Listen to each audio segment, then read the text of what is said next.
I get rejected every single day, and I've been experiencing more rejection than I've ever experienced in my life, and it's because I've been having more success than ever before. But the bigger the risk I take, the more rejection I expose myself to, possible rejection, and it's been incredible.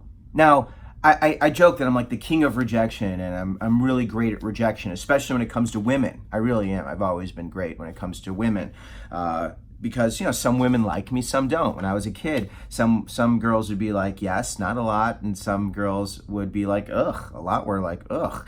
Now I'm married and I have an incredible wife, and she rejects me all the time too. Sometimes she responds the way I want, sometimes she doesn't. I've got kids. They don't listen to me a lot of the time. I send out emails. Some people open them, some don't. I write these books. Some people buy them, some don't. When they buy them, some like them, some don't. I'm making this video. Some people haven't even gotten to this part of the video because you have rejected me or turned it off, or some of you might be watching this and you're gonna give me a thumbs up, or you're just gonna give me nothing, or you might give me one of those angry emoticons, and that would be like upsetting. But here's the thing, I have gotten great at rejection, and people ask me, how do you do this?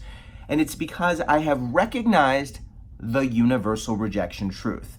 The universal rejection truth is the most important truth of the universe. I truly believe all pain, fear, discomfort can be linked to rejection. Me rejecting myself, other people I know rejecting me, society rejecting me, nature rejecting me. And when I define rejection, it's something I want that I don't get. When someone or something doesn't give me what I want, that's rejection. The universal rejection truth says not everyone and everything is going to respond to me the way I want. Not always. Lots of things are going to respond the way I want, but lots will not. Because the law of the universe is that it's going to act and react in a way according to nature. I can't control this. All I can do is offer and align with people and places who are interested in the things that I'm offering. My only job is to offer.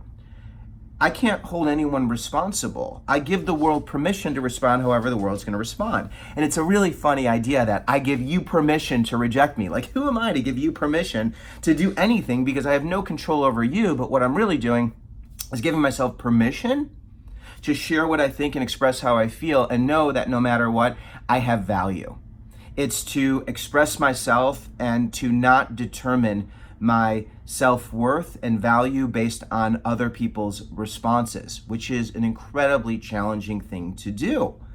But the universal rejection truth says not everyone and everything's going to respond to me the way I want. I could either fight that or I could face it.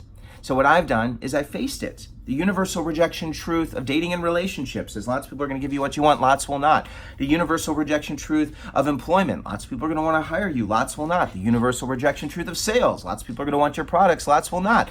The universal rejection truth of politics, lots of people are going to vote for you, lots of people will not. There are an endless number of truths that we encounter in our life, and we can choose to fight it or we can choose to face it. But recognizing this truth and facing it is the key to being able to say what you think, express how you feel, and live a life in alignment with the things that give you pleasure. Live a life in alignment with the things that are most valuable and important to you, that give your life meaning. The problem is we learn to fight this truth. We hide from this truth. We put up walls to avoid facing this truth. We insulate ourselves with things or with material possessions or through buffer relationships that protect us. We are really great at doing everything we can to avoid this truth. But the key to really living a life that I believe is fulfilling, the key to being able to answer the question, what do you want? What do you really want? What do you want?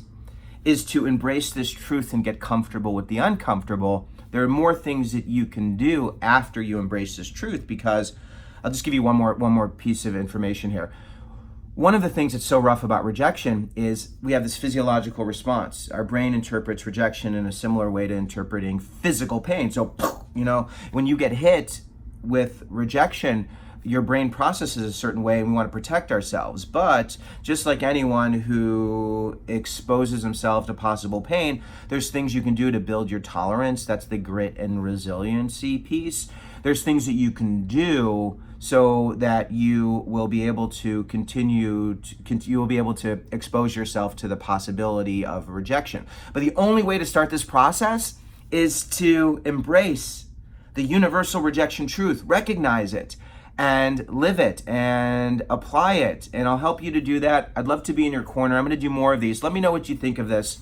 I'm interested, not just because I want positive feedback, but I just want any feedback, because I love being in your corner, and I want to share more and explore more, because I really truly believe that being in your corner and helping you to be great at the possibility of rejection with an understanding that's the way you achieve success, is to be awesome at the universal rejection truth, is really the key. And I'd love to be in your corner to help you to get wherever it is that you want to go. So let me know your thoughts in the comments, and I look forward to our next conversation.